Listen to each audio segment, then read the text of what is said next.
Now let me talk to you about why I know that we should eat a starch-based diet. It's because we always have.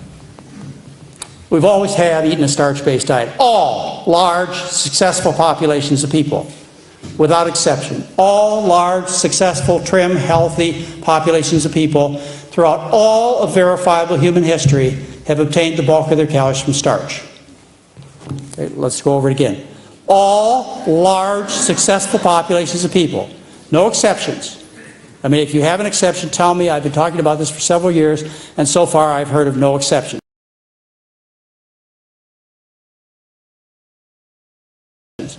Oh, Eskimos. All large, successful populations of people. The Eskimo is a primitive population, a small band of people. You know, they're living on the extremes of the environment on the Atkins diet for 7 months of the year. Throughout all of verifiable human history, have obtained the bulk of their calories from starch. That's just the way it's always been. For 14,000 years, 50,000 years, 105,000 years, 250,000 years. I mean, we have evidence going back a long time.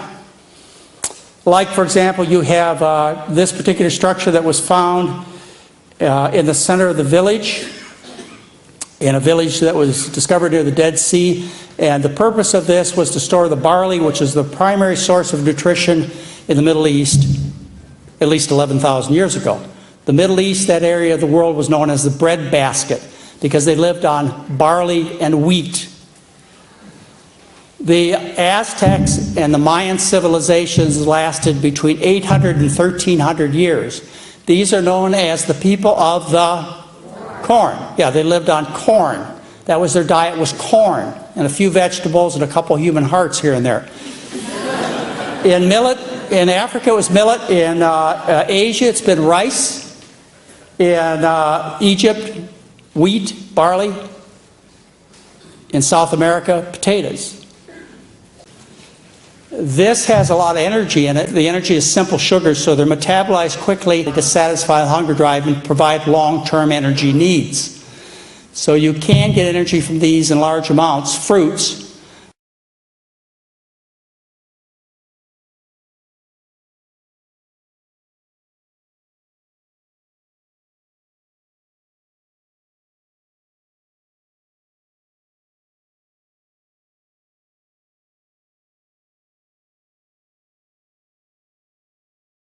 The Incas lived on potatoes.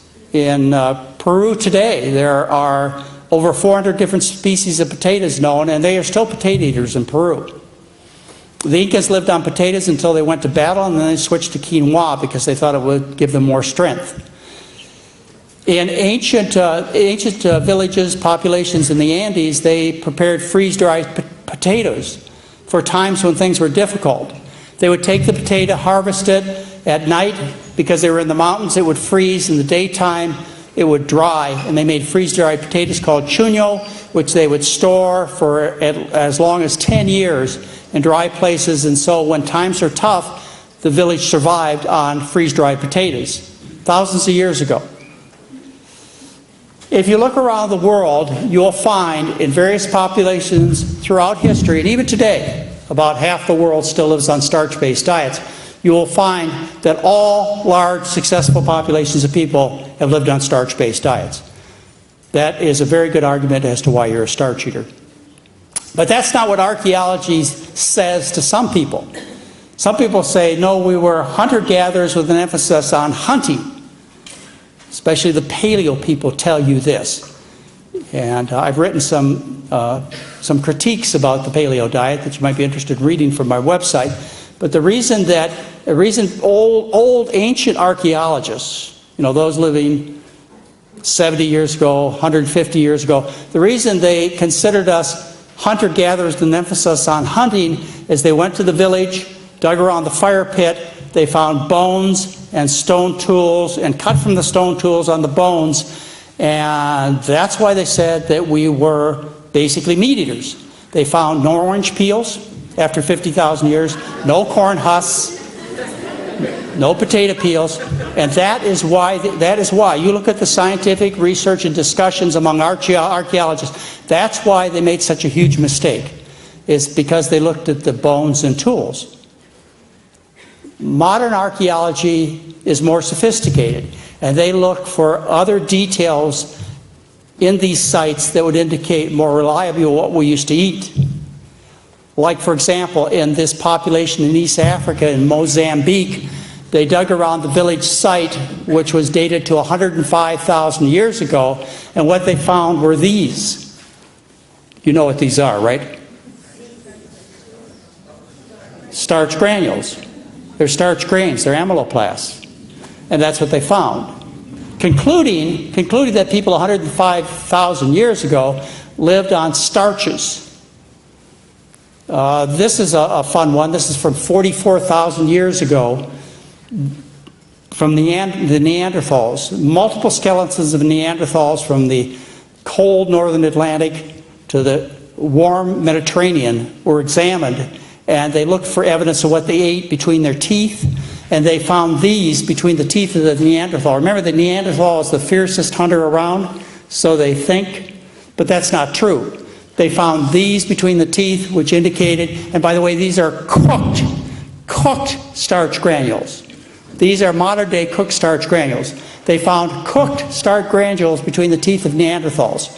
When this study came out of 3 areas in Western Europe, in Czechoslovakia, in Italy, and in Russia, they found 3 separate sites, and on the tools, what they found were these starch granules, and the headlines around the world were "The End of the Paleo Diet," because it proved this theory was untrue.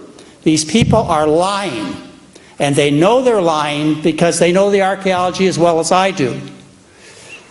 Starch eaters. This is one place where we had organic material preserved. This is a site 150 miles south of Santiago, Chile. And the reason that they preserved organic materials, it's a peat bog, so the peat covered up the village. And they found evidence of potato eating 14,000 years ago. They have found 44 different kinds of edible plants and 22 different kinds of medicinal plants. This is a site in western Peru where they found 7 skeletons. They looked between their teeth. There's their teeth right here.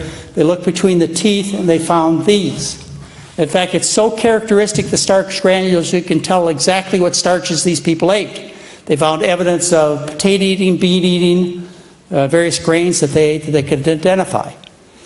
Thanks to global warming, we're making all kinds of new discoveries. With the glaciers melting, we're finding evidence that was long buried by snow. Like in the Alps in northern Italy, we found this guy who's known as the Iceman. He's 5,000 years old. When they found him, they found his bow and arrow, concluding that he was a hunter. They found some animal food in his gut.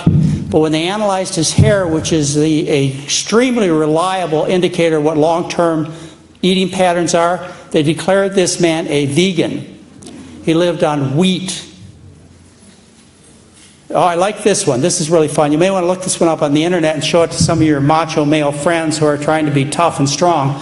This is evidence about gladiators that was discovered. These men lived 1,800 years ago. They found a burial site in Ephesus in Turkey. They found this burial site. It was 200 square foot plot. They dug it up. The first thing they noticed is they were all males. They found shields and tridents and swords with these skeletons, these 60 skeletons that were buried. So they knew they were gladiators. And then they analyzed their bones and they determined that they were vegan, which fits in with the historical accounts of gladiators who are known as the barley men. They lived on barley. Barley was their diet, a few beans. They ate virtually no meat. Why? Because it's bad form to lose in the Colosseum. You need to have strength and endurance, and they knew back then that you got strength and endurance from eating starch. And if you compared skeletons and burial sites outside of this particular one, you could see from their bones that they ate some animal food, but not these people. The Roman soldiers asked their leaders to take meat out of their diet before battle. Why? They wanted to win. And the greatest conquests in the world were accomplished by men who were fueled by starch. Like Alexander the Great conquered the known world on corn, not maize. Corn is wheat, barley, and rice and other grains. Conquered the known world on starch. And Genghis Khan did the same thing. His army conquered the known world on starch. Now, when I wrote that, I published a book this year called The Starch Solution. I know that's a suicidal title, but I just wanted to take everything and throw it on the table to win and lose. So when that book went out, somebody wrote me and said their wife read the book and she got out through the first 20 pages and then she ran across the comment I made that Genghis Khan's army lived on starch. And she said, well, that's not true. Everybody knows they lived on yogurt and other dairy products and meat. And I said, that's not true. If I prove to your wife it's not true, would she finish the book? So I sent her this article, which is an article that studied the remains of people at that particular area of the world in the time of Genghis Khan. And they tell you, according to common opinion, ancient Mongols were mainly meat eaters, sometimes even raw, but that's not what they found. That's not what they found. 50,000 different kinds of plants. 4 major starches in these excavation sites. Genghis Khan and his army lived on starch. It couldn't be any other ways. I mean, you just think about an army of hundreds of thousands of men going through a landscape and getting their fuel from animals. They would starve to death. What do modern gladiators eat? What do people eat who run the races, the long race, and win? Since 1968, who's won the long-distance Olympic races? The Kenyans and the Ethiopians. And what is their diet? Starch. Corn and millet and beans. Yeah, so even modern gladiators. This has a lot of energy in it. The energy is simple sugars, so they're metabolized quickly to satisfy the hunger drive and provide long-term energy needs. So you can get energy from these in large amounts. Fruits,